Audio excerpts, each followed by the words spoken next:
भगवान ब्रह्मा के दिव्य दरबार में कई अद्भुत प्राणी अपनी सेवाओं में लगे रहते थे। उनमें से एक थी सुंदर, नटखट और समर्पित अप्सरा, जिसका नाम अंजनी था। अंजनी की ईमानदारी और भक्ति देखकर ब्रह्मा जी बेहद प्रसन्न हुए। उन्होंने कहा, यह बेटी सच में अनमोल है, इसे मैं कुछ विशेष पुरस्कार दूं।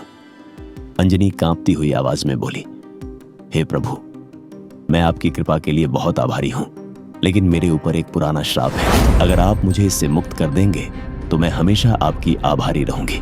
ब्रह्मा जी ने करुणा और ज्ञान भरी दृष्टि से उसे देखा। अच्छा, यह श्राप कैसा है, बताओ मुझे, मैं देखूंगा कि इसे कैसे हल किया जा सकता है। अंजनी ने अपनी कहानी बताना शुरू किया। जब मैं छोटी थी, एक दिन जंगल में मैंने ध्यान करते हुए एक बंदर को देखा। मैं प्रसन्न होकर हंसी, बिना यह जाने कि वह वास्तव में एक महान अरार्षि के रूप में छिपे हुए थे। आर्षि ने क्रोध में कहा, तुमने मेरा ध्यान भंग किया है, मूर्ख लड़की, मैं तुझे श्राप देता हूं।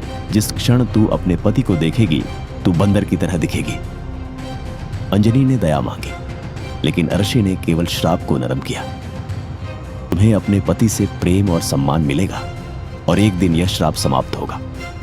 ब्रह्मा जी ने सोचा और कहा, अंजनी, तुम्हें पृथ्वी पर जाना होगा, वहां तुम्हें तुम्हारा जीवन साथी मिलेगा। भगवान शिव की भक्ति से उन्हें प्रसन्न करो। यदि वे प्रसन्न होंगे तो तुम्हें दिव्य पुत्र का आशीर्वाद मिलेगा और तुम्हारा श्राप दूर हो जाएगा। अंजनी ने ब्रह्मा जी की बात मानी और पृथ्वी की ओर चली। जंगलों में भटकते हुए उसका सामना हुआ एक बहादुर योद्धा से, जो उस वक्त खूंखार शेर से लड़ रहा था। अंजनी की आंखों में विस्मय और रोमांच भर गया।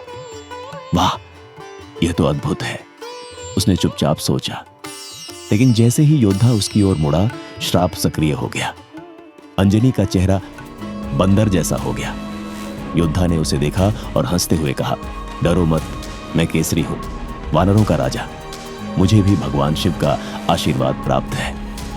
और हां, तुम मेरी रानी बनोगी। अंजनी ने रोते हुए अपने श्राप की पूरी कहानी बताई, लेकिन केसरी ने मुस्कुराकर कहा, कोई बात नहीं, सुंदरता तो केवल चेहरा नहीं होती, मैं तुम्हारे दिल और भक्ति को पसंद करता हूं। अंजनी और केसरी का विवाह हुआ। अंजनी ने भगवान शिव की अटूट भक्ति की। वह रोज ध्यान और पूजा करती, मंत्र उच्चारण करती और कभी कभी हल्के फुल्के गीत गाती। ओम नमः शिवाय, ओम नमः शिवाय। और हाँ, थोड़ा मुस्कुराते हुए भी। शिवजी प्रसन्न हुए और प्रकट होकर बोले, अंजनी, तुम्हारी भक्ति देखकर मैं अत्यंत प्रसन्न हूं, वरदान मांगो।